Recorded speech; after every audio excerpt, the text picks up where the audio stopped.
وحده لا شريك له ونشهد أن محمدا عبد الله ورسوله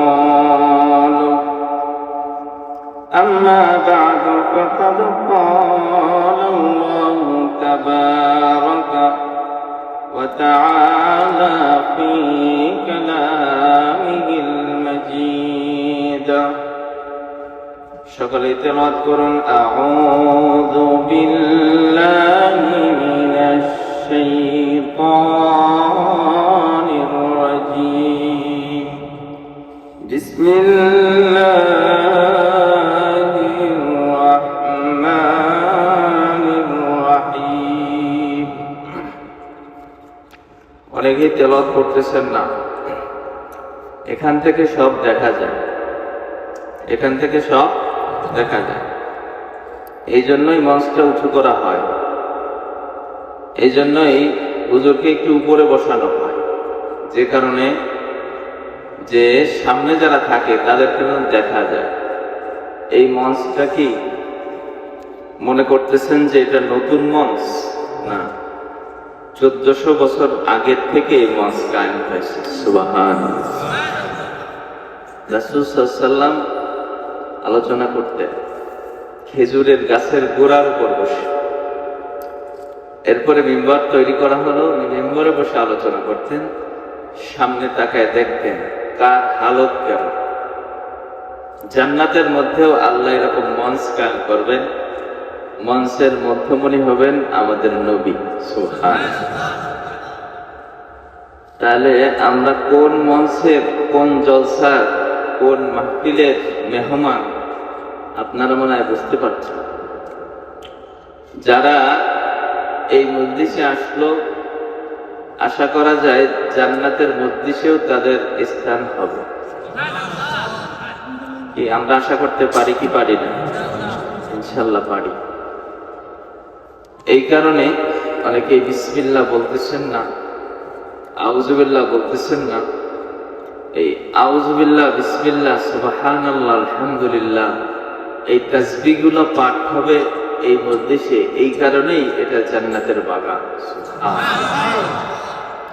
আর যখন জান্নাতের বাগানে আমরা যারা আসবো তখন জান্নাতের ফল খাবো কিভাবে? সুবহানাল্লাহ, আলহামদুলিল্লাহ, বিসমিল্লাহ এগুলো বল। ইহুদির একটা রমণী ছিল, ইহুদির এক নারী ছিল, তার একজন স্বামী ছিল ফাসেক। ফাসেক মানে পাপাচার। আমাদের এরকম আছে না, স্ত্রীরা খুব ভালো কিন্তু স্বামী নামাজ পড়ে না, একটু খারাপ, আছে না? নাই? আবার কিছু স্বামীরা ভালো, স্ত্রীরা খারাপ, বেপরদায় চলে, বেহায়াপনা করে, আছে না? ওই রকম বনী ইসরাইলের একজন স্ত্রী ছিল খুবই রমণী, তার স্বামী ছিল ফাসেক। ওই স্ত্রীটা যে কোনো কাজ করতে গেলে কি বলতো? বিসমিল্লাহ। আমাদের সমাজের স্ত্রীরা যারা আছেন, মা বোনরা, তারাও সব কাজ করবে কি বলে? বিসমিল্লাহ বলে। কারণ মজলিসে আমরা এসেছি তালিম নেওয়ার জন্য, শিক্ষা গ্রহণ করার জন্য।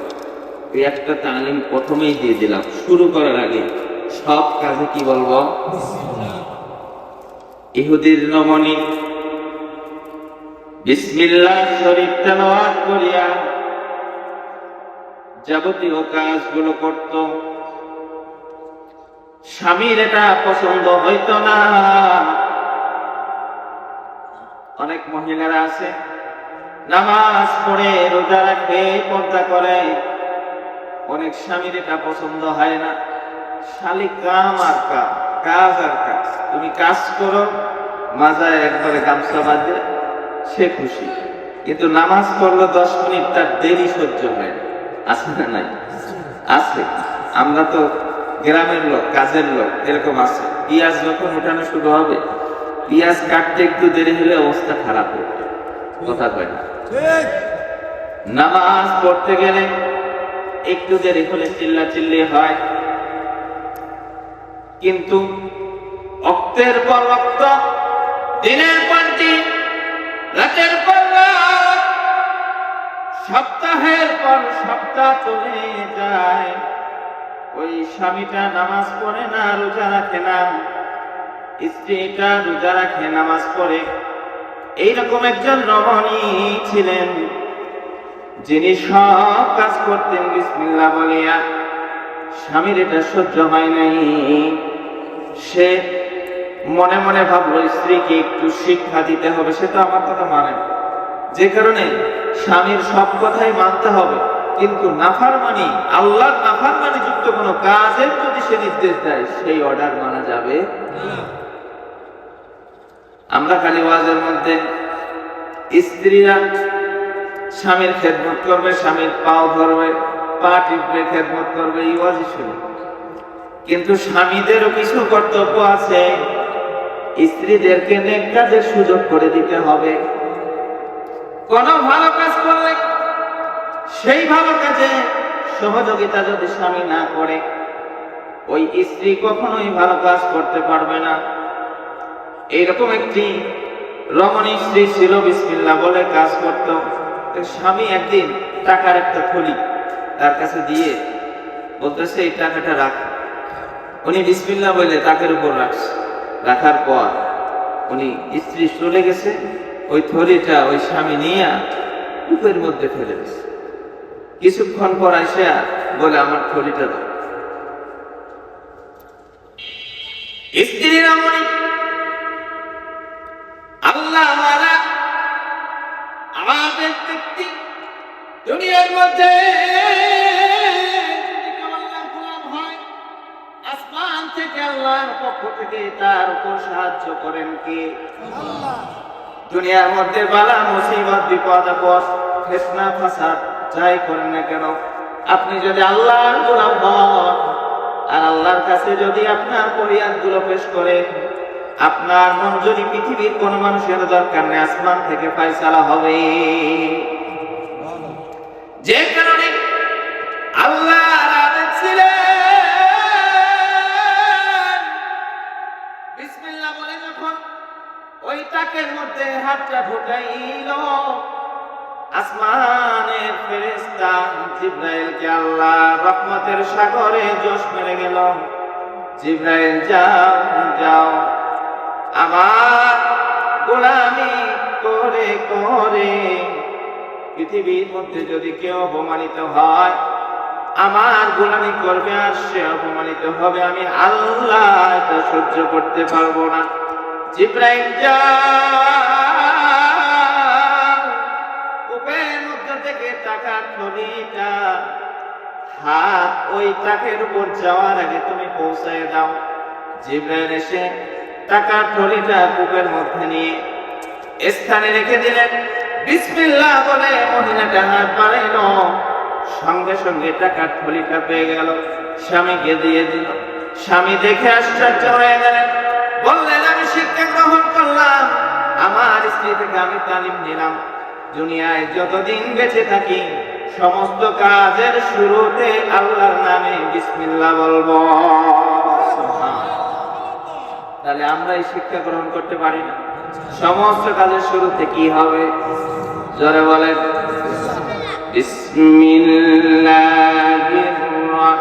রাহমানির রাহিম, ওয়াল আসরি ইন্নাল ইনসানা লাফি খুসর ইল্লাল্লাযীনা আমানু ওয়া আমিলুস সালিহাতি ওয়া তাওয়াসাউ বিল হাক্কি ওয়া তাওয়াসাউ বিস সাবর। সাদাকাল্লাহুল আযীম। وقال تعالى في شان حبيبه آمرا ومخبرا إن الله ملائكته يصلون على النبي يا أيها الذين آمنوا صلوا عليه وسلموا تسليما اللهم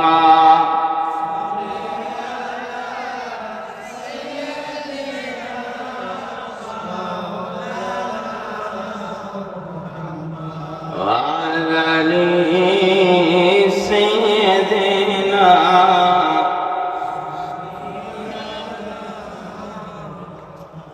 मैं कब्र अंधेरी में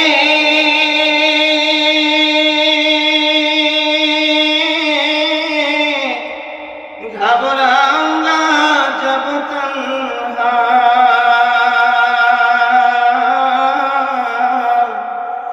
मैं कब्र अंधेरी में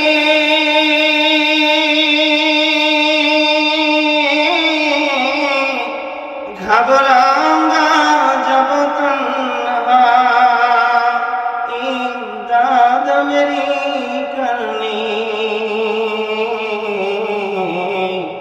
आ जाना रसूल अल्लाह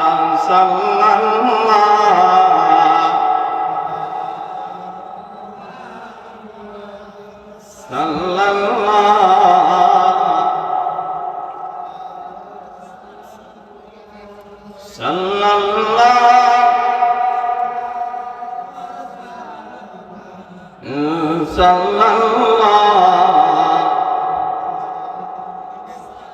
নবী নবী করে আর কত কাল আমি কাঁদব নবী নবী করে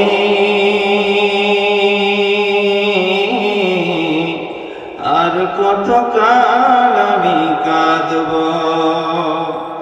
আপন নয়নে কবে জানি আপন নয়নে কবে জানি নূর নবীকে আমি দেখব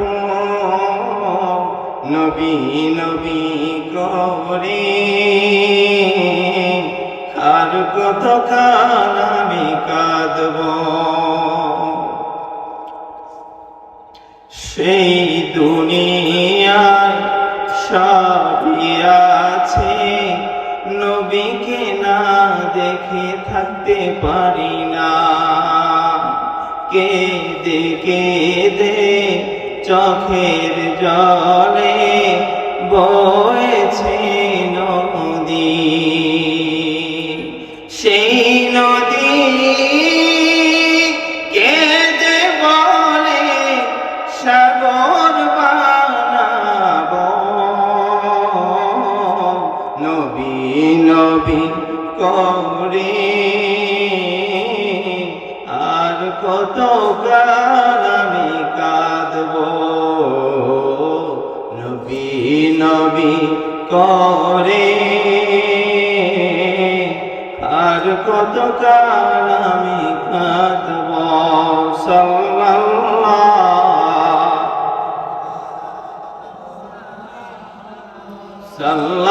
সাল্লাল্লাহু আলাইহি ওয়াসাল্লাম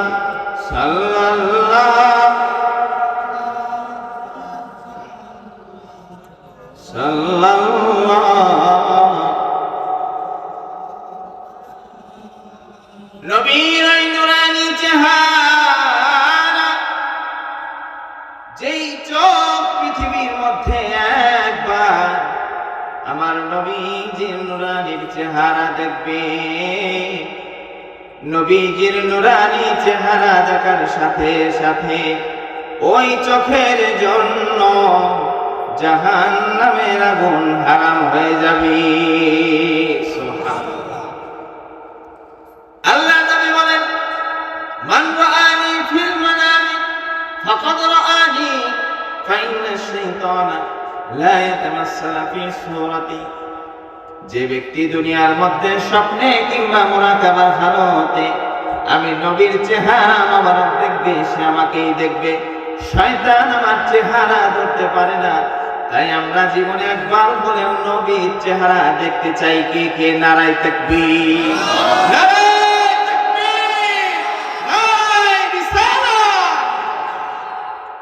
তুমি কবুল করো, মনের বাসনা কবুল করো। যে ব্যক্তির মনে যেমন আশা আল্লাহ তেমন আশাই পূরণ করে, ঠিক কিনা? আপনি মনে যেমন আশা করবেন আপনার মনের আশাটা পূরণ করবেন কি আল্লাহ। আপনি যে নিয়তে এখানে আসছেন মনে যে ইচ্ছা রাখবেন আপনার ইচ্ছাগুলো পূরণ করবেন কি আল্লাহ। বাবা এই মাসটা চলতেছে হলো রজব মাস। কি মাস? রজব মাস। রজব মাসে আল্লাহ রাব্বুল আলামিন আমাদেরকে এ পর্যন্ত বাঁচিয়ে রেখেছেন, শুকরিয়া আদায় করে বলে আলহামদুলিল্লাহ। আল্লাহ রাব্বুল আলামিন এই রজব মাসে আমাদেরকে একটি বরকত দিয়েছে। সেই বরকতটা হলো এই রজব মাসের 27 তারিখ আমাদের নবীকে আল্লাহ মিরাজে নিয়ে গেছে। সুবহানাল্লাহ। কোথায় গেছে? মিরাজে গেছে। পৃথিবীর ইতিহাস এ পর্যন্ত আমরা যা পেয়েছি, কোন নবী কোন রাসূল পৃথিবীর মধ্যে 1 লক্ষ মতান্তরে 2,24,000 পয়গম্বর সকলেই চেয়েছিল আল্লাহকে দেখার জন্য, কেউ আল্লাহকে দেখতে পারে নাই। একমাত্র আমার নবীকে মিরাজে নিয়ে আমার আল্লাহ রাব্বুল আলামিন নবীকে দেখে নবীর বুকটা ধন্য করে দিয়েছেন। সুবহানাল্লাহ। সেই নবীর উম্মত খুশি না বেজার? জোরে সরে বলুন আলহামদুলিল্লাহ। তো জিকির করুন লা ইলাহা, জোরে লা ইলাহা ইল্লাল্লাহ, লা ইলাহা ইল্লাল্লাহ, লা ইলাহা। আপনার মুখ বন্ধ কেন? লা ইলাহা ইল্লাল্লাহ মুহাম্মাদুর রাসূলুল্লাহ সাল্লাল্লাহু আলাইহি ওয়াসাল্লাম। অনেকের মুখ বন্ধ। এই চাচা মিয়া মুখ বন্ধ করে বসে আছে। আমি তো বলছি এখানে স্টেজ ক্যামেরা সব দেখা যায়, কারণ এটা ক্লাস। বলতে হবে কি হবে না বলেন? একটা মাছ নদীর মধ্যে একটা জাহাজ যাইতেছে, ওই জাহাজের মধ্যে একটা আল্লাহর ওলি জিকির করতেছে। যতক্ষণ পর্যন্ত জিকির করতেছে মাছটা নৌকার পাশ দিয়ে সাঁতার কেটে কেটে ওই জিকির শুনতেছে। সুবহানাল্লাহ। আবু বকর রাদিয়াল্লাহু তাআলা মনে মনে ইচ্ছা করলেন আল্লাহর নবীকে মেহমানদারি করাবেন, এই জন্য বাজারে গেলেন। ভাগ্যিস ক্রমে ওই মাছটা একটা জেলের জালে আটকা পড়েছিল। জেলে ওই মাছটাকে নিয়ে মদিনার বাজারে উপস্থিত করলেন।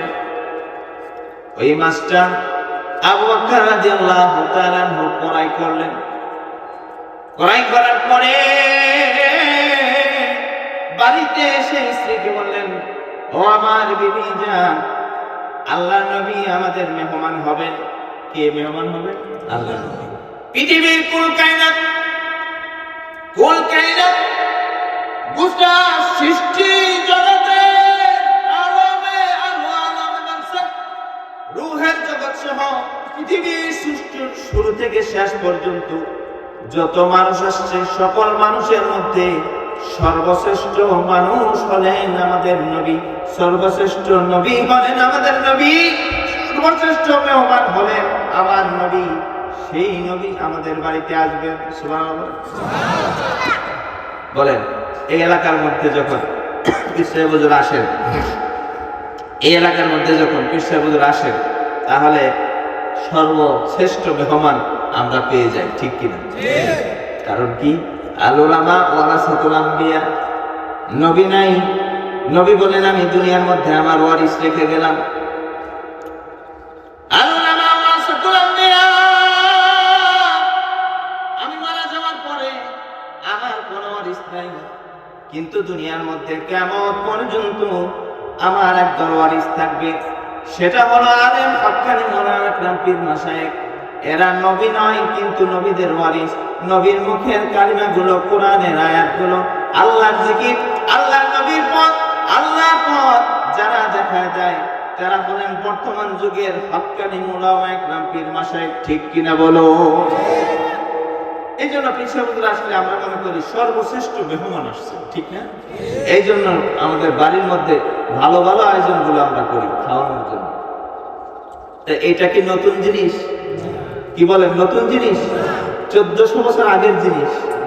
সাহাবায়ে রাসূলকে খাওয়ানোর জন্য বাজারে যাইয়ে ভালো ভালো জিনিস কিনতেন। সুবহানাল্লাহ। আবু বকর বাজারে গেলেন, বাজারে যাইয়া ওই যে মাছটা জিকির শুনতেছিল, জেলের জালে ধরা পড়েছিল, ওই মাছটা কড়াই করলেন। কড়াই করার পরে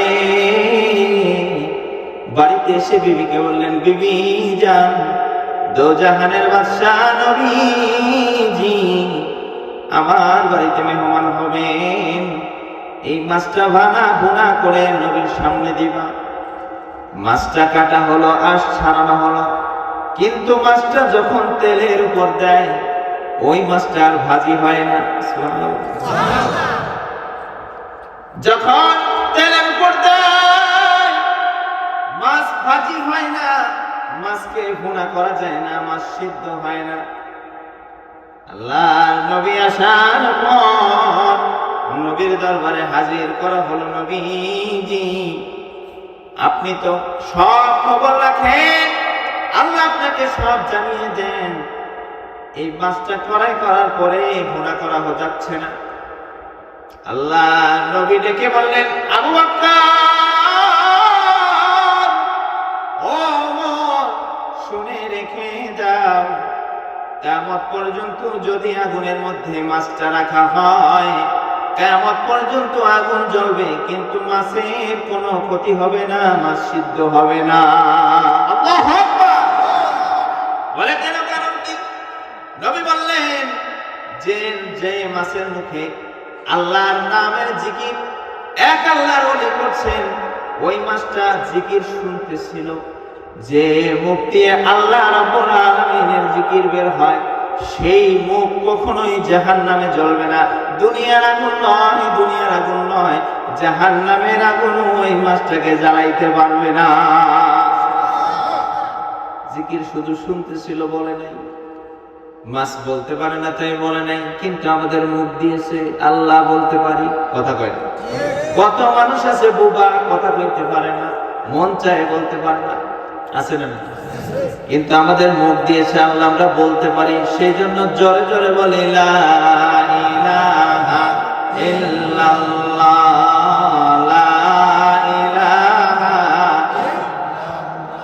জোরে লা ইলাহা ইল্লাল্লাহ, লা ইলাহা ইল্লাল্লাহ মুহাম্মাদুর রাসূলুল্লাহ। আমরা যে মজলিসে বসেছি, মজলিসের সদর আঞ্জুমান, আমিরে শরিয়াত, আমিরে তরিকাত কাকদ্বীপ গদিনিশিন হযরত পীর সাহেব হুজুর কিবলা মাদ্দাজিল্লাহুল আলী, দাঁড়িয়েপুরের গদিনিশিন হযরত পীর সাহেব হুজুর কিবলা সহ ওলামা ইকরাম, মাহফিল ইন্তেজামিয়া কমিটির সভাপতি সহ অত্র এলাকার দিনদার পরহেজগার মুসলমান ভাইয়েরা, পর্দার আলের সম্মানিত মা ও বোনেরা, আল্লাহ পাক রব্বুল আলামিন আমাদেরকে এখানে আসার তৌফিক দিয়েছেন, শুকরিয়া আদায় করে বলি আলহামদুলিল্লাহ। এই মজলিসে বুঝতে পেরেছি যতক্ষণ পর্যন্ত আলোচনা হবে শুনবো, আল্লাহ তৌফিক দিলে মুনাজাত করে বাড়ি যাব ইনশাআল্লাহ। যারা বলেন ইনশাআল্লাহ। এবং বরকতের দরকার আছে না নাই? বরকতের দরকার আছে না নাই? কার কার বরকত দরকার না? হাত জাগান। ওই একজন হাত জাগাইছে, আমার বরকত দরকার নেই। উনি বোঝে নাই, বোঝে নাই, বোঝে নাই। কারণ হলো বয়স হয়ে গেছে 50-এর উপরে। মানুষ যখন বয়স হয়ে যায়, বাচ্চা পোলাপানের মতো ব্রেন শর্ট হয়ে যায়, কথা কয় না? যে কারণে বাচ্চা পোলাপান বুঝে আর না বুঝে হাত জাগাইতে গেলেই হাত জাগায়, কথা কয়। তদ্রুপ কিছু মুরব্বী এরকম আছে, বসে নেই, হাত জাগাইছে। কিন্তু বরকত আমাদের সবার লাগবে কি লাগবে না? জনগণ লাগবে কি লাগবে না? নারায়ে তাকবীর।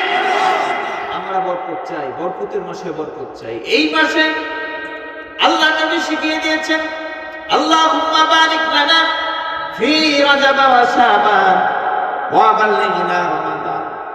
আল্লাহ এই রজব মাসে দোয়া করেছেন, মানে আমরা যে রজব মাস পেয়েছি, রজব মাসের বরকত আমাদের দান করেন। বারিক লানা ফি রজব ওয়া শাবান, ফি রজবি ওয়া শাবান, রজব মাসে এবং শাবান মাসের বরকত আমাদের দান করেন। এই মাসে বরকত আছে না নাই? বরকত কেমন? বরকত কেমন? আনাসের মা উম্মে সুলাইম নবীর দরবারে গেলেন। 10 বছর নবীর দরবারে আনাস খেদমত করেছেন। কয় বছর? বাবা কথা বলেন, কয় বছর? আর জোরে বলেন, কয় বছর? 10 বছর খেদমত করেছেন। উম্মে সুলাইম নবীর দরবারে গেলেন। যাওয়ার পরে নবী বললেন, ও আনাসের মা, তোমার সন্তান আমার কাছে 10 বছর খেদমত করেছে, কি চাও এর বিনিময়? এর বিনিময় কি চাও? এরকম আমাদের সন্তানরা অনেক সময় অনেকের কাজ করে দেয়, খেদমত করে। আমরা বলি যে তোমার ছেলে তোমার মেয়ে আমার বাড়িতে এতদিন কাজ করলো, তো কি চাও, কি কি প্রয়োজন? বলি কি বলি? বলি। এই পেঁয়াজের সময় পিস কাটে, একজন বাড়ি যাইয়া পিস কাটে দেয়, 10 দিন 15 দিন থাকতে কাটতে দেয়। কাটার পরে আমরা কিছু পেঁয়াজ দিয়ে দিই, ঠিক না?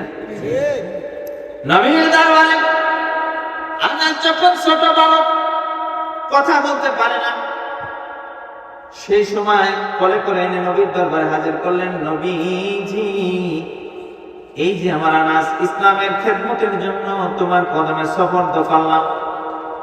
নবীজি, আমার আনাসকে আপনার কদমে দিয়ে গেলাম। আপনি যেভাবে চান সেইভাবে আনাসকে কাজে লাগাইতে পারেন, আমার কোনো দায় দাবি নাই। আনাস রাদিয়াল্লাহু তাআলা আনহু 10 বছর নবীর খেদমত করেছেন। উম্মে সুলাইম যখন নবীর দরবারে এসেছেন, নবী বললেন, আনাসের মা, তোমার সন্তান আমার খেদমত করেছে, কি চাও বলো? বলেন, সন্তান, মা জননী সন্তানের জন্য কি চায়? মা বাবা সন্তানের জন্য কি চায়? কইতে পারেন না, আপনারা তো বাবা। সন্তানের জন্য দোয়া চায়, সন্তানের জন্য বরকত চায়, সন্তানের জন্য কল্যাণের দোয়া চাই। হুজুরের কাছে সন্তানগুলো নিয়ে বলে, হুজুর একটু দোয়া করে দেন বরকতের, কথা কয় না?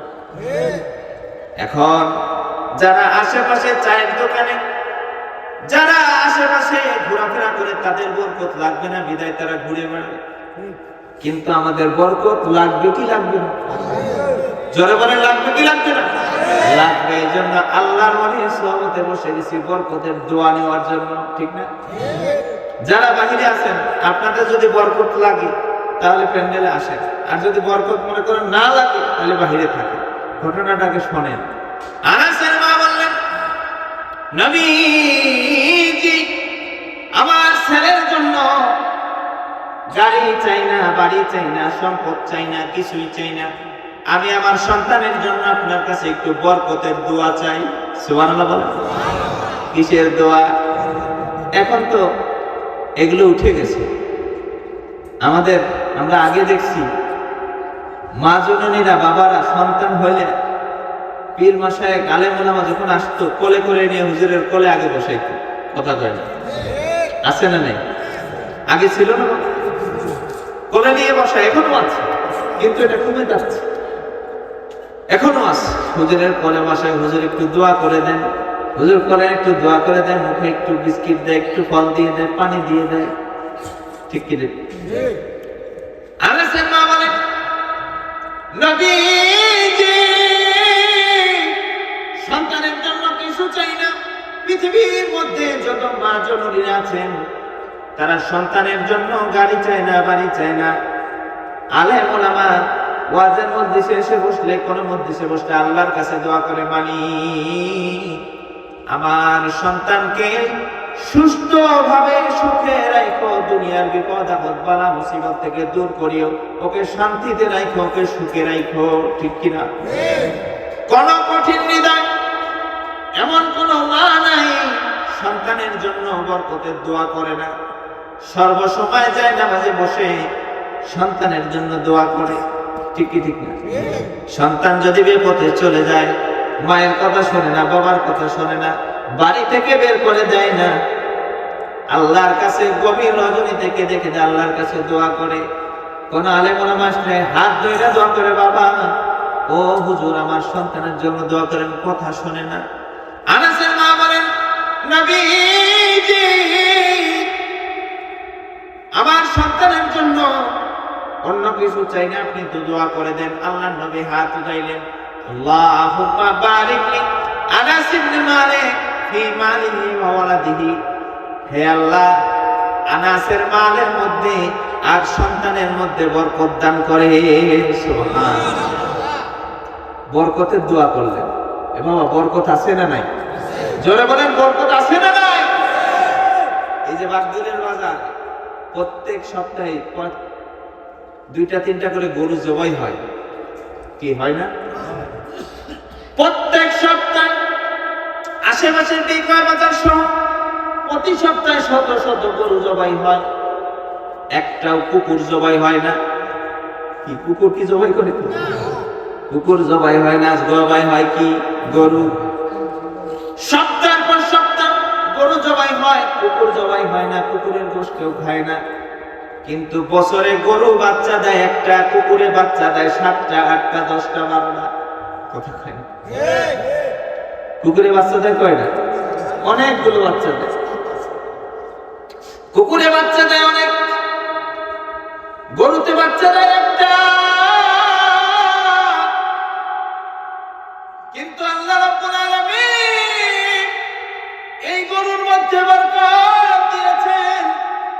আল্লাহ চায় আমার উম্মতেরা গরুর গোশত খেয়ে শরীরে শক্তি অর্জন করে আমার ইবাদত করবে। এই কারণে গরুর মধ্যে বরকত দিয়েছেন। গরুতে বরকত আছে। গরু সপ্তাহে সপ্তাহে শত শত গরু জবাই হয়, কিন্তু খোঁজ নিলে দেখা যাবে এই 2-4-5 গ্রামে হাজার হাজার গরু পাওয়া যাবে, 500 কুকুর পাওয়া যাবে না। কথা কয় কি পাওয়া যাবে? গরু পাওয়া যাবে, কিন্তু কুকুর পাওয়া যাবে না। জবাই হয় কি বেশি? জোরে কোন? গরু বেশি জবাই হয়, ছাগল বেশি জবাই হয়, কুকুর একটাও জবাই হয় না। কিন্তু গরুর সংখ্যা বেশি না কুকুরের সংখ্যা বেশি? কেন বেশি? কেন বেশি? কেন বেশি? বরকত। আল্লাহ রাব্বুল আলামিন হারাম জিনিসকে বরকত শূন্য করেছেন, হালালের মধ্যে বরকত দিয়েছেন। যিনি তিনি কে? আনাসের জন্য দোয়া করলেন, মালিক আনাসের সম্পদের মধ্যে বরকত দেন, আনাসের মালের মধ্যে বরকত দেন, আনাসের সন্তানের মধ্যে বরকত দেন। সিয়ারের কিতাবের মধ্যে লেখা আছে মদিনার প্রত্যেক খেজুরের বাগানের মধ্যে একবার খেজুর আসতো। আল্লাহ নবীর জবানের বরকতে আনাসের খেজুরের বাগানে বছরে 2 বার খেজুর হইতো। নারে তাকবীর, নারে রিসালাত। 2 বার বরকত দেওয়ার মালিক কে? আল্লাহ। এ বাবা পেঁয়াজ লাগাইছেন, ক্ষেতের মধ্যে পেঁয়াজ লাগাইছেন, রসুন লাগাইছেন, 1 পাহিতে বরকত দিতে পারে, 10 পাহিতে বরকত শূন্য হতে পারে, ঠিক না? একটু ধরে শরীফ পড়ুন সাল্লাল্লাহ।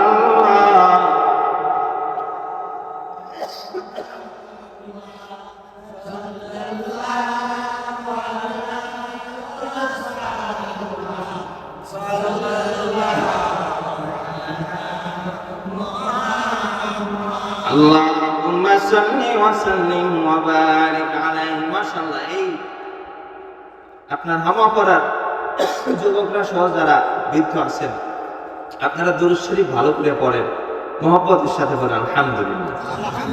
এই মহব্বতে দুরূদ শরীফ পড়ার এই চিত্রই প্রমাণ করে আমরা আশিকে রাসূল, ঠিক কি না?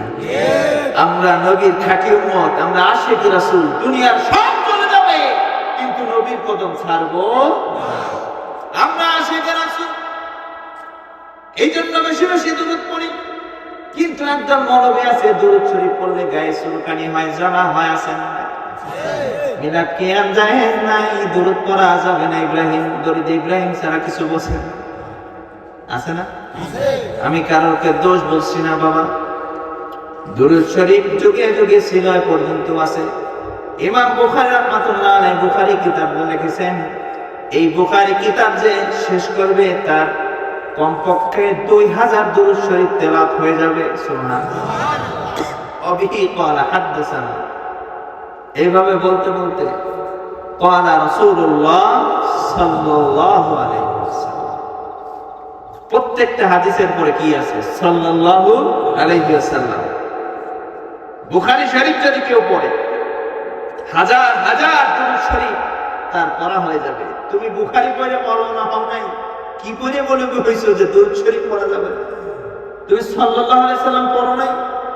কোন হাদিসের কিতাবটা আছে হাদিসের সাল্লাল্লাহু আলাইহি সাল্লাম নাই? একটা হাদিসের কিতাব দেখা। প্রত্যেকটা হাদিসের কিতাবের মধ্যে আবিহি ক্বালা হাদাসানা কুতাইবা, ক্বালা হাদাসানা ইব্রাহিম, ক্বালা হাদাসানা লাইস, আবিহি ক্বালা হাদাসানা রাসূলুল্লাহ সাল্লাল্লাহু আলাইহি ওয়াসাল্লাম, এইভাবে হাদিসের মধ্যে আছে। তে প্রত্যেক হাদিসের মধ্যে কি আছে? দুরূদ শরীফ আছে না নেই? যে মৌলানা হাদিস শেষ করলো হাজার হাজার দুরূদ শরীফ পড়ে, সে এখন এই স্টেজে বসে কয় দুরূদ শরীফ পড়া যাবে না। কি আজীব ব্যাপার! কিন্তু দুরূদ শরীফের ফাওয়ায়েদ, দুরূদ শরীফের বরকত, দুরূদ শরীফের মর্তবা, দেওবন্দ মাদ্রাসার প্রতিষ্ঠাতা কাসেম নানুতুবি রাহমাতুল্লাহ আলাইহি, হাজী আমদাদুল্লাহ মুহাজির মক্কি রাহমাতুল্লাহ আলাইহি সহ যত আকাবের ছিলেন দেওবন্দি, সকল আকাবেরদের কিতাবের মধ্যে যখন কিতাব লিখেছেন আল্লাহর নবীর উপর দুরূদ ও সালাম পড়েছে, আর তার শিষ্য 10 শ্রেণীর পরে আইসা কয় দুরূদ শরীফ পড়া যাবে না। আমরা পড়তে চাই কি ভাই না? একটু জোরে বলুন সাল্লাল্লাহু।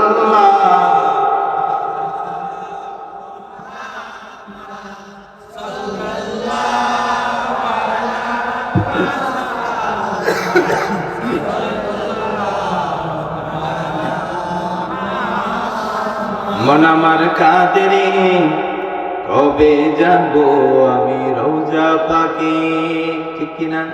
নবীর রওজা শরীফ দেখে মন ভরে না, দিদার দাও গো শাহে মদিনা, দিদার দাও গো শাহে মদিনা। আমরা নবীকে দেখি নাই, নবীকে দেখি নাই, কিন্তু নবীর রওজা দেখেছি। কথা কর, এখানে অনেক হাজী সাহেবরা আছে নবীকে দেখে নাই কিন্তু নবীর রওজা দেখেছে উমরা হজে যাইয়া। নবীর রওজার মধ্যে কি মহব্বত, কি মায়া! নবীকে সচক্ষে দেখলে কি মহব্বতে পাইতাম। সুবহানাল্লাহ। কি বলেন? এক যুবক মদিনা মক্কা শরীফে হজ করতেছে আর তাওয়াফ করতেছে আর দুরূদ শরীফ পড়তেছে, তাওয়াফ করতেছে আর কি পড়তেছে? দুরূদ শরীফ, আর কোনো দোয়া পড়ে না, দোয়া পড়ে না। কিন্তু হজের মৌসুমে আমরা যারা হজে যাই, আমাদের যারা মুআল্লিম থাকে তারা কাবা শরীফের তাওয়াফ কালে এক এক এলাকায় এক এক পাশে যে এক একটা দোয়া আছে, লা ইলাহা ইল্লাল্লাহ ওয়াহদাহু লা শারীকা লাহুল মুলকু ওয়া লাহুল মুলক ওয়া হুয়া আলা কুল্লি শাইইন কাদির, রব্বানা আতিনা ফিদ দুনিয়া হাসানাহ ওয়া ফিল আখিরাতি হাসানাহ ওয়া কিনা আযাবান নার। এরকম ঘুরে আর দোয়া পড়ে, ঘুরে আর দোয়া পড়ে। কিন্তু ওই যুবকটা খালি দুরূদ পড়তেছে, কোনো দোয়া পড়ে না। এই চিত্রটা ওই জামানার বড় একজন আলেম উনি দেখেছেন। দেখার পরে উনি লক্ষ্য করেছেন যুবকটা খালি দুরূদ শরীফ পড়ে আর চোখের পানি ফেলায়, দুরূদ শরীফ পড়ে আর চোখের পানি ফেলায়, আর কিছু কয় না। কারণ কি? তো উনি তাওয়াফ শেষে যুবককে ডাক দিছে, এদিকে আসো, তুমি শুধু দুরূদ শরীফ পড়ো আর কিছু পড়ো না, আর কোনো দোয়া পারো না? তো বলছে, হুজুর আমি অনেক দোয়া পারি। এ বাবা, আমাদের মধ্যে আমরা যারা এখানে বসা, আমরা খালি লা ইলাহা ইল্লাল্লাহ মুহাম্মাদুর রাসূলুল্লাহ আর নবীর দুরূদ শরীফ ছাড়া অন্য কোনো দোয়া পারি না? কথা পাই না? আমরা ঘুমানোর দোয়া পারি না? আমরা ঘুমানোর দোয়া পারি কি পারি না?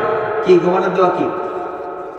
আল্লাহুম্মা বিসমিকা আমুতু ওয়া আহয়া, ইস্তেনজার দোয়া পারি, বিভিন্ন দোয়া পারি, রব্বানা আতিনা পারি, রব্বির হামহুমা কামা রাব্বায়ানি সগীরা পারি, পারি কি পারি না? কিন্তু ওই যুবকটা কোন দোয়া করে না, কোন দোয়া করে না, শুধু নবীর উপর দুরূদ পড়ে, দুরূদ পড়ে।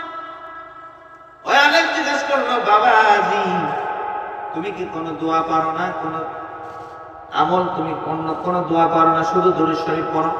চোখের পানি ছাড়িয়া ওই যুবক বলেন, হুজুর আমি জানি আপনি জামানার বড় কুতুব, জামানার আল্লাহর ওলি, বড় একজন আল্লাহওয়ালা লোক আলেম। আপনার কাছে ঘটনা খুলে বলি, গত বছর আমি আমার বাবাকে নিয়ে হজে যাইতেছি। হজের মৌসুমে আমার বাবা হজ করে ফেরার পথে ইন্তেকাল করলেন। ইন্তেকাল করার পরে আমি আমার বাবার মুখের উপর কাফনের এহরামের কাপড়টা বিছাই দিলাম। কিছুক্ষণ পর কাফনের কাপড়টা খুললাম, দেখান আমার বাবার মুখটা শুকরের আকৃতি হয়ে গেছে। নাউজুবিল্লাহ, কিসের আকৃতি?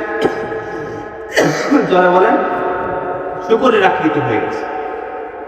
তো বলে, হুজুর আমি অনেক চিন্তায় পড়ে গেলাম। আমাদের মধ্যে অনেকেই গ্রামে মারা যায়, মারা যাওয়ার পরে আমরা কাপড় উঁচু করে মুখটা দেখি, কথা কয় না? দেখি কি দেখি? মুখটা দেখি। মুখটা দেখার পরে কত কালো মানুষ আছে, কিন্তু মরার পরে তার চেহারার মধ্যে নূর এসে যায়। কত সাদা মানুষ আছে, মরার পরে মুখটা কালো হয়ে যায়। আমরা কাপড় উঠাইয়া মুখটা দেখিয়া পথ দিয়ে যায় আর বলে, লোকটার মৃত্যু ভালো হয়েছে, চেহারা অনেক সুন্দর হয়েছে, কথা কয় না? মানুষ যখন মারা যায়, মারা যাওয়ার সময় আজরাইল তার সামনে জান্নাত জাহান্নামকে তুলে ধরে। মানুষ যদি নেককার হয়, নেককারের সামনে জান্নাতটা তুলে ধরে, আর বদকারের সামনে জাহান্নামটা তুলে ধরে। যে নেককার হয় সে জান্নাত দেখে দেখে হাসতে হাসতে মৃত্যুবরণ করে। তো আমরা যদি কোনো খুশির সংবাদ পাই, তাহলে আমাদের মুখটা উজ্জ্বল হয়, কথা কয় না? আর যদি আমাদের কোনো দিনা থাকে, বিপদে পড়ি, আমাদের মনটা বাজার, মুখটা কালো, রাস্তা দিয়ে হাঁটিয়ে যায়, বলে কি রে তোর মুখটা কালো কেন, কি হয়েছে, কি চিন্তা করো, কথা কয় না? আছে না নেই? তো আমাদের চিন্তা ভাবনার মধ্যে মুখে ছাপ পড়ে, মুখে প্রতিচ্ছবি দেখেই মানুষ বুঝতে পারে এই লোকটা কোনো বিপদে আছে, মুখ দেখেই বোঝা যায়, ঠিক না? তো ওই শুকরের আকৃতি বলে, হুজুর হজের মৌসুমে মরুভূমির মধ্যে আমার বাবাকে নিয়ে আমি একা, আশেপাশে কোনো লোকজন নাই, শুকরের আকৃতি হয়ে গেছে, আমার বাবার চেহারাটা পশুর মতো হয়ে গেছে। আমি চিন্তায় পড়লাম, আমি ছেলে, বিভিন্ন লোক এই মুখ দেখে বিভিন্ন মন্তব্য করবে, ঠিক কি ঠিক না? যদি ওই অবস্থা দেখে মানুষ বিভিন্ন কথা বলবে না, যে মৃত্যুটা ভালো হয় না, কি আকার আকৃতি হয়ে গেছে, এরকম বলে অনেকে। চেহারা দেখে অনেকে বলে লোকটা জান্নাতি মানুষ, চেহারার মধ্যে কি মুখ, সুবহানাল্লাহ।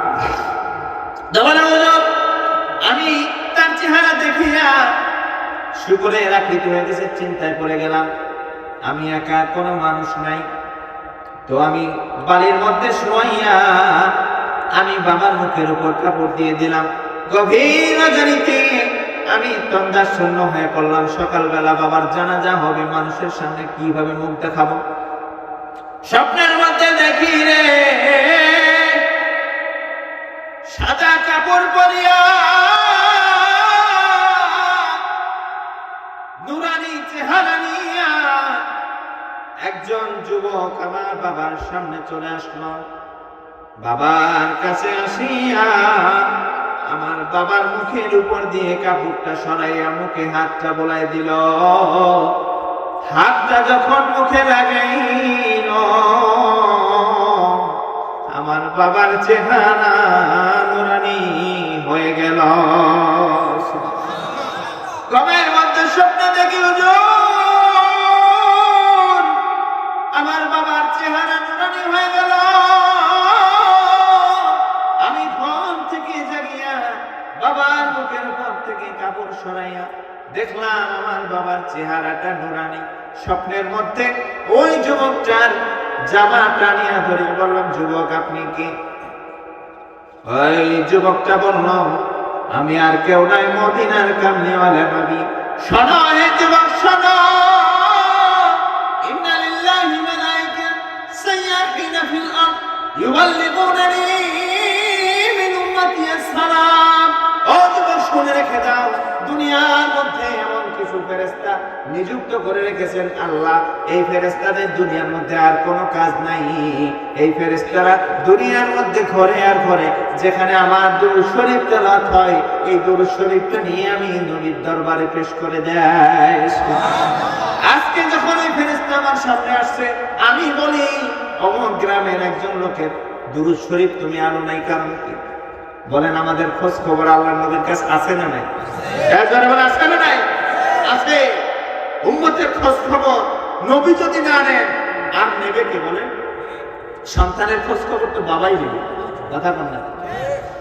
রুহানি পিতা নবী যদি আমাদের খোঁজ না নেন আর কে নেবে?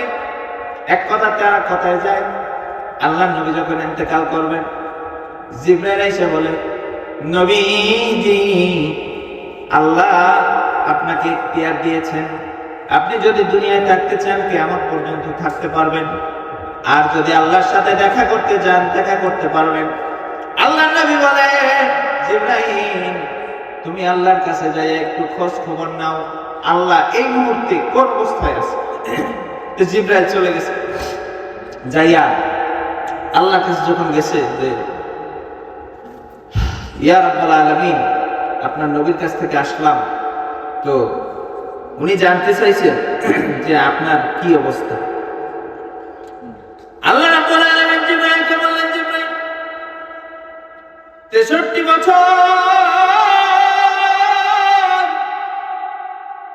দুনিয়ার উম্মতের জন্য আমার বন্ধুকে দুনিয়ার মধ্যে রেখেছি, কিন্তু আমি মালিকের মন চাই আমার বন্ধু আমার হাবিবকে একটু আমি দেখি। সুবহানাল্লাহ। জিবরাইল খবর নিয়া নবীর দরবারে হাজির, নবীজি আল্লাহ রাব্বুল আলামিন আপনার দিদারে বিভোর, আপনার দিদার চায়, আমি দেখে আসলাম। প্রেমিক প্রেমিকার জন্য পাগল হয়ে যায়, তদ্রূপ আল্লাহ আপনার সাথে দেখা করার জন্য পাগল হয়ে গেছে। তখন জিবরাইল, আমি তো দুনিয়া থেকে চলে যাব, কিন্তু আমার উম্মতের কি হবে? আমার উম্মতেরা আমাকে না দেখে থাকতে পারে না, আর আল্লাহ আমাকে দেখার জন্য ব্যস্ত হয়ে গেছে, আমি এখন কি করব? বোঝেন না? উম্মতের মায়া, উম্মতরা সাহাবীরা নবীকে না দেখে থাকতে পারে না। নবীকে একটা দিন না দেখলে সাহাবীদের ঘুম হয় না, সংসার পরিত্যাগ করে নবীর সামনে আসতেন একবার হলেও।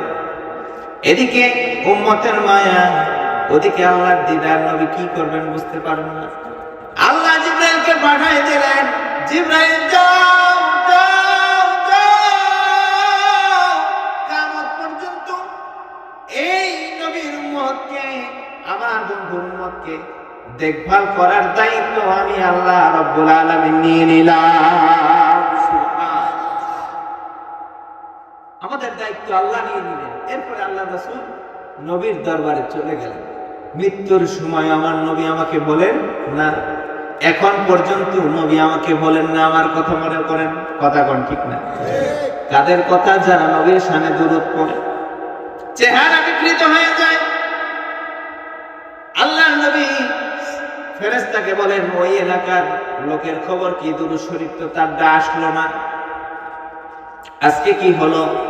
বলেন, নবীজি আমি এলাকায় যখন দুরূদ আনতে গেলাম, দেখলাম আপনার ওই বান্দা, আপনার উম্মত মৃত্যুবরণ করেছে। মরুভূমির মধ্যে তার চেহারাটা শুকরের আকৃতি হয়ে গেছে। সন্তান বাবার চেহারা দেখে ছটফট করে কান্না করতেছে। নবী আপনি দয়ার নবী গো, আপনি মায়ের নবী, উম্মতের বিপদে যদি আপনি পাশে না থাকেন নবী, আপনার উম্মতেরা কার কাছে যাবে? কিয়ামতের ময়দানে নবীজি কিয়ামতের ময়দানে পায়চারি করবেন। কি করবেন? হ্যাঁ জনগণ কি করবেন? কি আপনারা ঘুমাই গেছেন? কথা বলেন, কি ঘুমাই গেছেন? ওয়াজ কি চলবে? জোরে বলেন চলবে? আমার বরাবর এই পাশের লোক বলেন নারায়ে তাকবীর, এই পাশের লোক নারায়ে তাকবীর। সবাই একসাথে নারায়ে তাকবীর। মুশরিক বেদুইনদের মসনদ নারায়ে তাকবীর আল্লাহু আকবার ধ্বনিতে কম্পিত করে দাও। এমন অনেক যুদ্ধ হয়েছে যে যুদ্ধে মুসলমানরা শুধু নারায়ে তাকবীর আল্লাহু আকবারের বলিয়ানেই যুদ্ধ বিজয় হয়েছে। সুবহানাল্লাহ। জোরে জোরে তাকবীর দিয়েছে, কাফেররা মনে করছে কাম সারছে। কত লোক রে যুদ্ধ না করে পালাইছে। কথা কম ঠিক না বেশি? এই জন্য নারায়ে তাকবীর আল্লাহু আকবারের দাম আছে না নাই? ঈমানের কণ্ঠস্বর হবে নারায়ে তাকবীর আল্লাহু আকবার, আল্লাহ সবচেয়ে বড়। তো আপনারা এই যে ফাঁকা ফাঁকা বিচ্ছিন্ন হয়ে বসছে, এটা দেখতে একটু খারাপ লাগে। দুরূদ শরীফ পড়া আগায় আসুন সাল্লাল্লাহ।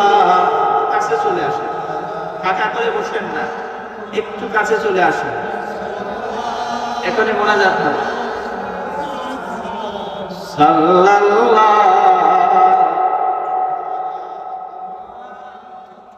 অহিন বিনাশকার দুরূদ পড়ো দিয়া মন, জীবন থাকিতেও নাম ভুলো না কখন।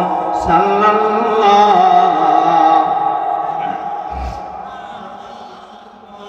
সাল্লাল্লাহ সাল্লাল্লাহু আলা মুহাম্মাদ সাল্লাল্লাহ। আল্লাহুম্মা সাল্লি ওয়া সাল্লিম ওয়া বারিক আলাইহি। আমি আলোচনা এখন ঢুকতে পারি নাই, কিন্তু অনেক সময় বাকি। কিন্তু আমরা শেষে আমাদের হযরত পীর সাহেব হুজুর থেকে দোয়া নিয়ে, বরকতের দোয়া, আমি বরকত দিয়ে শুরু করেছিলাম, মনে আছে তো? বরকতের দোয়া নিয়ে যাব। রাজি আছেন সবাই? যাদের বরকত লাগবে না আপনারা চলে যান, যাদের বরকত লাগবে এসে বসে যান। যদি বলেন যে আমার বরকত লাগবে না, আপনি চলে যান। যার জীবনে বরকত নাই তার জীবনে শান্তি নাই। কথা কন। টাকা পয়সায় শান্তি দেয় না, অর্থ কড়িতে শান্তি দেয় না, ভালো বিল্ডিং এ শান্তি দেয় না, ভালো বিছানায় আরামের ঘুম দেয় না, ভালো চেহারায় মানুষের মূল্য হয় না। একমাত্র সব কিছু মূল্য হলো আল্লাহ রাব্বুল আলামিনের বিশেষ বরকত। ঠিক না? একজন লোক পান্তা ভাত খায়ও শান্তিতে থাকে, মোরগ পোলাও খায়া পেটের মধ্যে কিচির মিচির করে, আছে না? কিন্তু পান্তা ভাত খেলে পেটটা ঠান্ডা থাকে। আমরা সেই বরকতের দোয়া শেষ পর্যন্ত নিয়ে যাব। সবাই রাজি আছি? আল্লাহ কবুল করুন, সকলে বলি আমিন।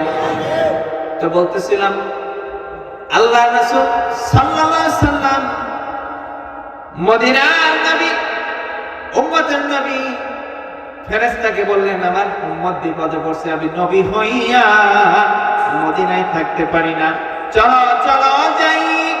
আল্লাহ নবী ওই যুবকের বাবার সামনে এসে বললেন, যুবক, আজকে রজনীতে তোমার বাবা 300 বার প্রতিদিন রাত্রে দুরূদ শরীফ পড়তো, আজকে তোমার বাবার দুরূদ শরীফ আমি পাই নাই, এজন্য আমি মদিনার নবী থাকতে পারি নাই। তোমার বাবার বিপদের সময় আমি কামলিওয়ালা নবী তোমার বাবার কাছে চলে আসলাম। বলেন হুজুর, ওই থেকে শুরু কইরা আদ্যবজি পর্যন্ত আমি দুরূদ শরীফ ছাড়া কিছুই করি না। সুবহানাল্লাহ। তো বলতেছিলাম বরকত। আল্লাহ আনাস রাদিয়াল্লাহু তাআলা আনহুর জন্য বরকতের দোয়া করলেন আল্লাহর নবী। কিসের দোয়া? বরকতের দোয়া। আনাস রাদিয়াল্লাহু তাআলা আনহু বরকতের দোয়া করলেন। আনাস রাদিয়াল্লাহু তাআলা আনহু বলেন, মদিনার প্রত্যেকের খেজুরের বাগানে বছরে একবার খেজুর হইতো। আল্লাহর নবীর দোয়ার বরকতে আমি আনাসের খেজুরের বাগানে বছরে 2 বার খেজুর হইতো। কার দোয়া? নবীর দোয়া। বরকত দিবেন কে? আল্লাহ। নবী দোয়া করলে সেই দোয়া আল্লাহ ফেরায় দেন না। বর্তমান জামানায় হক্কানি উলামা একরাম যদি হাত তোলেন, আল্লাহ সেই দোয়া ফেরায় দেন না। ঠিক কি ঠিক না? আনাস রাদিয়াল্লাহু তাআলা জীবনের মধ্যে খুঁজে পাওয়া যায় এত বরকত দিয়েছিলেন। আনাস রাদিয়াল্লাহু তাআলা 84 জন সন্তান আল্লাহ দিয়েছিলেন। সুবহানাল্লাহ। কিসের জন্য? আল্লাহর নবীর বরকত, নবীর দোয়ার বরকত। আমরা সেই বরকত হাসিল করার জন্য মাহফিল প্যান্ডেলে চলে আসছি। খুশি না বেজার? আরো জোরে বলুন, খুশি না বেজার? যে কারণে আমরা শেষ পর্যন্ত থেকে দোয়া নিয়ে যাব ইনশাআল্লাহ। তো বলতেছিলাম আল্লাহ রাব্বুল আলামিন এই মাসটা আমাদেরকে দিয়েছেন বেশি বেশি দোয়া করব। আর একটা বিষয় হলো আল্লাহ রাসূল সাল্লাল্লাহু আলাইহি ওয়াসাল্লাম আমাদের জন্য পরেশান, এখনো পরেশান, কিয়ামতের মাঠেও পরেশান থাকবেন, পরেশান থাকবেন, আমাদের জন্য পাগল হয়ে যাবেন। কিয়ামতের ময়দানে এক লোক আমলনামা হিসাব হয়ে গেছে, আমলনামা হিসাব হয়ে গেছে, তার নেকির পাল্লা হালকা হয়ে গেছে আর বদির পাল্লা ভারী হয়ে গেছে। ফায়সালা হয়েছে এই লোকটা কোথায় যাবে? জাহান্নামে যাবে। তো তাকে জাহান্নামে নিয়ে যাওয়া হবে। সে দৌড়াইয়া আল্লাহর নবীর দরবারে আসবে। সুবহানাল্লাহ। কিয়ামতের ময়দানে আমার নবীজি একবার হাউজে কাউসারের কাছে দৌড় দিবেন, আবার বসিরাতের গোড়ায় দৌড় দিবেন, আবার মিজানের পাল্লার কাছে দৌড় দিবেন। সাহাবা এসে বললেন, নবীজি আপনি মদিনায়, আমরা যখন বিপদে পড়ি নবী তখন আপনার দরবারে চলে আসি। আপনি যখন দুনিয়া থেকে বিদায় নেবেন কিয়ামতের ময়দানে আপনাকে কোথায় পাবো? আল্লাহ নবী বললেন ইনদাল হাউদি। আল্লাহ নবী বললেন আমাদের হাউজে কাউসারের কাছে পাবে। যদি হাউজে কাউসারের কাছে না পাও তাহলে পুলসিরাতের কাছে পাবে। যদি পুলসিরাতের কাছে না পাও তাহলে মিজানের পাল্লার হিসাব নিকাশ হবে, ওই জায়গায় আমি নবীকে পাবে। সুবহানাল্লাহ। তো এই লোকটা কিয়ামতের ময়দানে জাহান্নামে নিয়ে যাওয়া হচ্ছে, দৌড়ে এসে নবীর সামনে হাজির, নবীজি আমাকে জাহান্নামে নিয়ে যাওয়া হচ্ছে, আপনি রক্ষা করেন নবী। এ বাবা, নবীর সুপারিশ ছাড়া জান্নাত হবে না, কথা বল, ওসিলা ছাড়া কিছু হবে না। নবীর সুপারিশ ছাড়া যে আমল করি, ফুটাফাটা আমল নিয়ে আল্লাহর সামনে দাঁড়ানোর ক্ষমতা আমাদের নাই। এই আমল নিয়ে দাঁড়ানো যাবে না, নবীর শাফায়াত লাগবে। আল্লাহর নবীর কাছে ওই লোকটা এসে বলেন, হুজুর আমাদের জাহান্নামে নিয়ে যাইতেছে, আমি আপনার গোলাম, আপনার উম্মত, আপনি একটু দয়া করেন। নবীজি বললেন, মালিক ফেরেশতাকে বলে রাখো, হিসাব হয়েছে। হয়েছে কি হয়েছে? আর নেকির পাল্লা হালকা হয়েছে, জাহান্নামের ফয়সালা হয়েছে। বলে আবার মাপ দাও। সুবহানাল্লাহ বলবেন, বলে আবার মাপ দাও। পাওয়ার, আমাদের তো পাওয়ার আছে, অনেকে পাওয়ার দেখায়। দুনিয়ার মধ্যে পাওয়ার আছে না নাই? আমি অমুকের অ্যাসিস্ট্যান্ট, আমি অমুকের কাছে থাকি, পাওয়ারই আলাদা। আর কিয়ামতের ময়দানে সমস্ত নেতার পাওয়ার শেষ, আমার নবীর পাওয়ার শুরু। সুবহানাল্লাহ। নবীজি এসে মিজানের পাল্লা আবার হিসাব দিতে বলবেন। ফেরেশতা বলবে, আল্লাহ আপনার বন্ধু আবার হিসাব দিতে কয়। আল্লাহ বলেন, ও আমার ফেরেশতা শুনে রেখে যাও, কিয়ামতের ময়দানে আজকে আমার নবী যা বলবে, আমার বন্ধু যা বলবে তাই হবে। সুবহানাল্লাহ। আবার পাল্লায় দেওয়া হলো, তার মিজানের পাল্লায়, দাড়ি পাল্লায় যখন আমল উঠানো হলো, নেকির পাল্লা হালকা হয়ে গেল। আল্লাহর নবীজি কাগজের টুকরে দুরূদ শরীফ লেখা একটা কাগজ নেকির পাল্লায় দিয়া দিল, নেকির পাল্লা ভারী হয়ে গেল। সেই নবীজির শাফায়াত দরকার আছে না নাই? নবীজির বরকতের দোয়া আনাসের কারণে আনাস স্বাবলম্বী হয়ে গেল, দুনিয়াও শান্তি, আখিরাতেও শান্তি। আমাদের এই যুগে যদি আমরা আল্লাহ ওয়ালাদের কাছে দোয়া নেই তাহলে সংসারে শান্তি আসবে, রিজিকে শান্তি আসবে, সংসারের মধ্যে বরকত দিবেন কি? আল্লাহ। আল্লাহ বরকত দিবেন। তো আমি আপনাদের সামনে একটি সূরা তেলাওয়াত করেছি, সূরাতুল আসর। সূরাতুল আসর, আল্লাহ বলেন ওয়াল আসর, সময়ের কসম, ইন্নাল ইনসানা লাফি খুসর, প্রত্যেক মানুষ ক্ষতিগ্রস্ত, ইল্লাল্লাযীনা আমানু, তবে যারা ঈমান এনেছে, ওয়া আমিলুস সালিহাত, নেক কাজ করেছে তারা ছাড়া। প্রত্যেক মানুষ ক্ষতিগ্রস্তের মধ্যে আসছে। দুই শ্রেণীর মানুষ, ইল্লাল্লাযীনা আমানু, যারা প্রথমে ঈমান আনছে, ওয়া আমিলুস সালিহাত, নেক কাজ করছে, ওয়া তাওয়াসাউ বিল হক ওয়া তাওয়াসাউ বিস সবর, যারা হকের উপর থেকেছে এবং সত্যের উপর ধৈর্য ধারণ করেছে। এই তিন শ্রেণীর মানুষ সারা পৃথিবীর মধ্যে সবাই ক্ষতিগ্রস্তের মধ্যে আছে। এক নম্বর ঈমান আনা। তা আমরা সবাই ঈমানদার কিনা? কি আমরা সবাই ঈমানদার কিনা? আমরা সবাই ঈমানদার তো? আল্লাহ কবুল করুন, আমিন। আমরা সবাই ইমানদার। এরপরে ওয়ামিলুস সালিহাত, নেক কাজ। এখন নেক কাজ করা বাকি। নেক কাজ করবেন কেমনে? হালি লাগান শুরু হলে, পেঁয়াজ লাগান শুরু হলে জোহর আসর মাগরিব আছে নাকি? আছে তো, কিন্তু অনেকেরই নাই। ফজরের সময় মাঠে যায়, দৌড়ায় দৌড়াইয়া একুল ওকুল জমির একুল ওকুল, কারণ বেলা ডোবার আগে জমিনটা শেষ করতে হবে। একটু বাকি থাকলে তো হবে না, কথা কয়। তোমরাও জমিনে কাজ করো, আমরা গরিব, আমরা কাজ করি। আর অনেক মানুষ দুনিয়ার মধ্যে গরিব ছিল, তারাও কাজ করে। একটা ঘটনা আছে কালিয়গের মধ্যে, আমরা খুসুসি শ্রেণীতে কিতাবটা পড়াই ছাত্রদের। আন্না রাজুলান ইস্তারা গোলামান, একজন লোক একটা গোলাম কিনলো। গোলাম, আগে গোলাম কিনা বেশি হইতো। গোলাম মানে যারা গরিব, এদেরকে বিক্রি করতো। মানুষ কিনে নিয়ে যেভাবে বলতো তারা সেইভাবেই কাজ করতো। তার কোনো অধিকার থাকতো না, সে মালিকের আন্ডারে চলে যেত। আমরা যেভাবে জোন নেই, পরেত নেই, এই পরেতটা আমরা একদিনের জন্য আমি যেভাবে বলবো সেইভাবেই করবে, কথা কয় না? আমি তো বই বইতে লাগাও, এটা ওঠা ওটা ওটা, তাই করবে, কারণ একদিনের জন্য আমি কিনে নিছি। তো আগে মালিক, মানুষ কিনা বেচা হয়তো গোলাম। একজন লোক খুব প্রতাপশালী, সে একজন গোলাম কিনলো।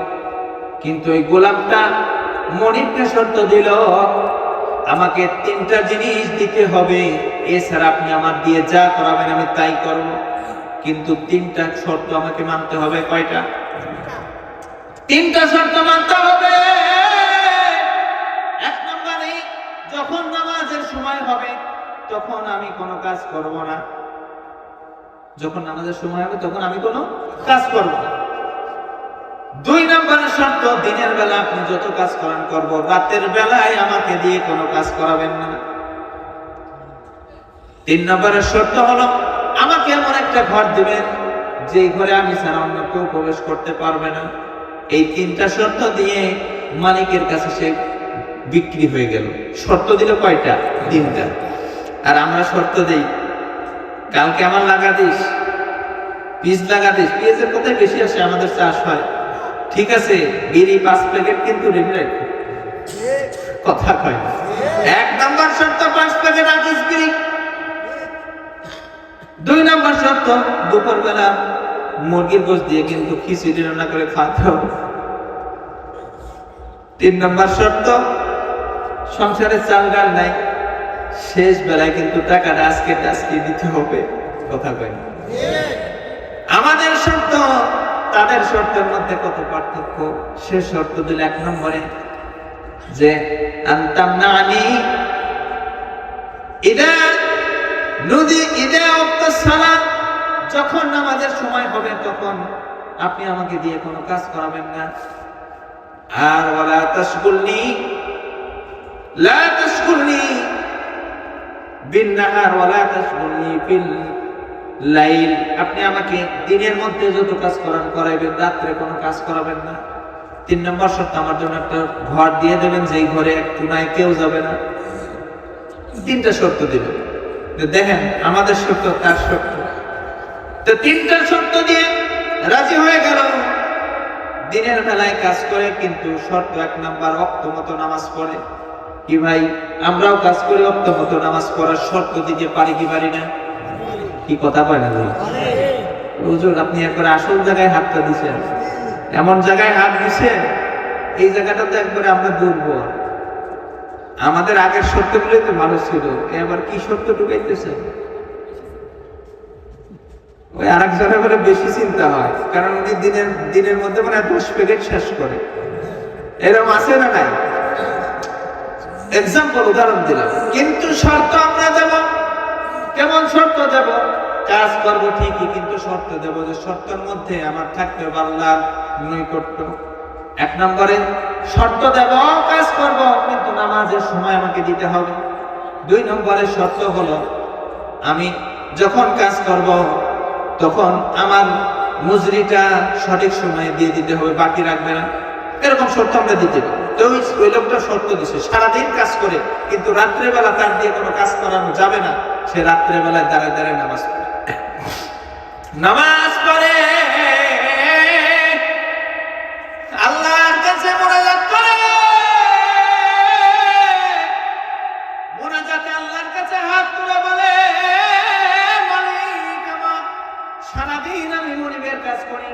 সারাদিন আমি খেতে খামারে কাজ করি, তোমার সময় দিতে পারি না, কিন্তু এই গভীর রজনীতে সারা রাত জেগে জেগে আমি তোমার ইবাদত করি, তুমি আমার উপর অসন্তুষ্ট হইও না। কারণ দিনের বেলায় আমি অন্যের কাজ করি, পেট চালানোর আগে, সংসার চালানোর আগে অন্যের কাজ করি, কিন্তু রাত্রে বেলা আমি ফ্রি থাকি, তোমার ইবাদত করি। আমি চাই দিনে রাতে সমানভাবে তোমার ইবাদত করতে, কিন্তু আমি পারি না। আল্লাহ, আমার এই দিনের বেলা অপারগতা তুমি অন্যায় ভাবে নিও না, আমাকে মাফ করে দিও। এইভাবে চোখের পানি ফেলা আর কাঁদে, সারা রাত্রে কাঁদে। আর উনি যে একটা ঘর চাইছিল, তো মালিক যা বললো, এই যে 4-5টা ঘর আছে, এই ঘরের মধ্যে একটা ঘর তুমি বেছে নাও। উনি এক কোনার একটা ঘর নিয়েছে। প্রতিদিন রাত্রে কাঁদে, দিনের বেলায় কাজ করে, আর বলে মালিক, দুনিয়ার মালিকের কাছে আমি সারাদিন কাজ করি, কিন্তু আপনি আমার সৃষ্টিকর্তা, পালনকর্তা, আপনি আমার মালিক, আপনার দরবারে রাত্রি ছাড়া আমি সময় পাই না, আপনি আমাকে মাফ করে দেন। এইভাবে যাইতে থাকলো। একদিন ওই মনিবটা এলাকার মধ্যে, বাড়ির মধ্যে মদের আড্ডাখানা বসাইলো, মদ খাওয়ার একটা আসর বসাইলো। আসর বসানোর পরে সকল বন্ধুদেরকে ডেকে মদের আসরে বসাইয়া মদ পান করার পরে রাত্রিবেলা মাতাল হইয়া বাড়ির চারপাশ দিয়ে ঘরে, কথা কয় না, যারা নেশা করে এরা দেখবেন বিভিন্ন জায়গায় ঘরে। উনি রাস্তাঘাটে অনেক সময় আস্তে আস্তে গড়ায় গড়ায় নিচে পড়ে যায়, উনি কোন দিক যায় কিছু বোঝে না, কথা কয় না। এই দিকটা কান, জিকির করুন লা ইলাহা লা ইলাহা লা ইলাহা ইল্লাল্লাহ মুহাম্মাদুর রাসূলুল্লাহ সাল্লাল্লাহু আলাইহি ওয়াসাল্লাম। আপনার কি ধৈর্য হারা হচ্ছে? কি ব্যাপার? এই মাহফিল, এই মজলিস বছরে তো একটাই হয় এখানে, ঠিক না? প্রতিদিন রাত্রে যদি মজলিস হইতো আপনাদের খুঁজেও পাওয়া যাইত, কিন্তু বছরে একটা দিন অধৈর্য হয়ে যায়, 2 ঘন্টা 3 ঘন্টা বসে থাকবো, খালি ফাল করি। কারণ এই প্যান্ডেলের চতুর্পাশে, এই প্যান্ডেলের মধ্যে শয়তান নাই, কিন্তু প্যান্ডেলের পাশে শয়তান আছে না নাই? বিভিন্ন ভাবে অসুস্থ হচ্ছে, আরো কিছু লোক যে অসুস্থ হচ্ছে, তো এখন তো অক্সিজেন শেষ, এখন একটু যাইয়া 5 মিনিট একটা বিড়িতে টান দিয়ে আসে, শরীরটা গরম হবে, এরকম শয়তান কিন্তু ধোঁকা দিচ্ছে। কিন্তু এখানে আপনাদেরকে আল্লাহ রাব্বুল আলামিন এমন একটা মজলিসে বসাইছেন, যে মজলিসটা ফেরেশতা দিয়ে প্যাকেট করে রেখেছেন। সুবহানাল্লাহ, ফেরেশতা দিয়ে আপনাদেরকে প্রোটেক্ট করেছেন। কারণ চিরশত্রু শয়তান, ওই শয়তান যেন ওই ফেরেশতা ভেদ করে ভিতরে আসতে না পারে। কিন্তু শয়তানের চেলাবেলা ছেড়ে দেয়, এরকম কিছু চেলাবেলা মাহফিলে আসে, মাহফিলটা নষ্ট করে, আসে না নাই? কিন্তু আমরা সকলেই আল্লাহর নবীর খাঁটি উম্মত। আমরা মনে করি জিকিরের মজলিসে, এই মাহফিলে আমরা যারা এসেছি, আমরা সকালেই জান্নাতি মেহমান হব ইনশাআল্লাহ। যতক্ষণ পর্যন্ত দোয়া হবে থাকবো। কে কে রাজি আছে? নারায়ে তাকবীর। গোলামটা ওই ঘরের মধ্যে ইবাদত করে, ওই লোকটা মদ খায়া পায়চারি করে চারদিকে ঘরে ঘরে।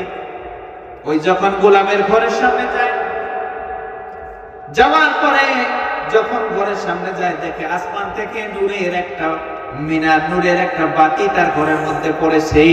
সুবহানাল্লাহ, নূরের একটা বাতি, ঘর আলোকিত হয়ে গেছে। গভীর রজনী, উনি নেশা অবস্থা। ওইটা দেখা ফজরের পর বিবিকে যায় বলে, বিবি একটা কাহিনী দেখলাম, আমি যে গোলাম কিনেছি, এই গোলামের ঘরটা নূরের আলো পড়া আলোকিত হয়ে যায়। পরের দিন বিবিকে নিয়ে আবার ওই ঘর দেখতে গেছে, এই কাহিনী কি সত্য কিনা দেখে একই অবস্থা। তখন একটা গোলামের সামনে যায় বলে, গোলাম তোমাকে দিয়ে আর খেদমত করাবো না, যাও তুমি ছুটি, তোমাকে আজাদ করে দিলাম। বলে, কেন মালিক, আমার কোন অন্যায় হয়েছে, দোষ ত্রুটি হয়েছে নাকি? কয় না, দোষ ত্রুটি হয় নাই। যারা সারাদিন কষ্টের পর কষ্ট করিয়া রাত্রিবেলা আল্লাহর ইবাদত করে, এই লোক দিয়ে আমি খেদমত করাইতে পারি না, আমি এই লোক দিয়ে আমার খেদমত দিতে পারি না। যারা আমার মালিকের ইবাদত করে, তার জন্য মালিকের ইবাদত করাই আমি শ্রেষ্ঠ মনে করি। আজকে থেকে তুমি আজাদ। ওই লোকটা আল্লাহর কাছে দোয়া করলেন, মালিক আমি গোপনে ইবাদত করি, গোপনে আমি নামাজ পড়ি, আমি তোমার কাছে দোয়া করেছিলাম আমার এই গোপন ভেদ যেন কেউ না জানে। আজকে যেহেতু জানাই দিলা, আমাকে এই দুনিয়া থেকে উঠাই নিয়ে যাও। সঙ্গে সঙ্গে গায়েবে আওয়াজ হলো, ওই যুবকটা দুনিয়ার বুক থেকে বিদায় নিয়ে চলে গেল। দুনিয়ার বুক থেকে বিদায় নিয়ে চলে গেল। দোয়া করলেন। আমরাও এরকম গোপনে ইবাদত করতে পারি কি পারি না?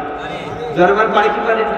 আপনি সারাদিন কাজ করেন, সমস্যা নাই, 5 ওয়াক্ত নামাজ ঠিক মতো করেন, কিন্তু রাত্রিবেলা সময় আছে, ঈশার নামাজটা পড়া একটু আল্লাহর কাছে দোয়া করেন। কিন্তু দুর্ভাগ্যজনক হলেও সত্য, সেটা হলো আমরা যারা কাজ করি অধিকাংশ মানুষ আমরা ঈশার নামাজটাই বেশি মিস করি। কথা কয় না? সারাদিন কাজকাম করে এসে নামাজ মাগরিবে যাই হোক পড়ি, মাগরিবের পরে খাওয়া দাওয়ার পরে চোখে ঘুম চলে আসে, আমরা ঘুমাই যাই। কিন্তু আমরা ঈশার নামাজ না পড়ে ঘুমাবো কি? ঘুমাবো কি? এই শপথ আমরা করতে পারি না? আল্লাহ কবুল করেন। সকলে বলি আমি একটু নবীকে দাঁড়ায় সালাম দেই, ইয়া নবী সালাম, ইয়া রাসূল সালাম, ইয়া হাবিব সালাম আলাইকা সালাওয়াতুল্লাহ, হাবিবি ইয়া রাসূলুল্লাহ,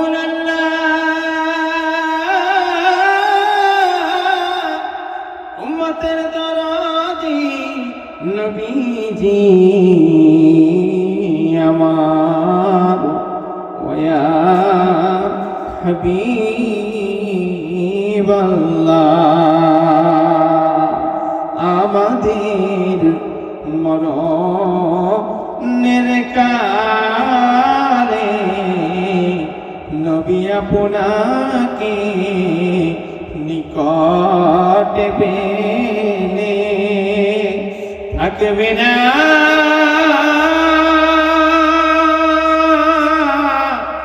মরণ যন্ত্রণা এই জীবনে, ইহাই কামনা, ইয়া নবী সালাম আলাইকা, ইয়া রাসূল সালাম আলাইকা, ইয়া হাবিব সালাম আলাইকা সালাওয়াতুল্লাহ, ইয়া রাসূলুল্লাহ,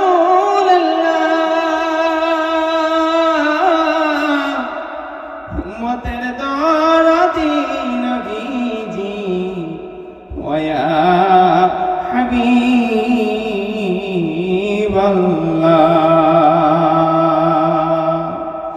উম্মতদের নবীদের সম্রাট সাজিয়া নবী ধরার বুকে আসলেন নামিয়া, উম্মতের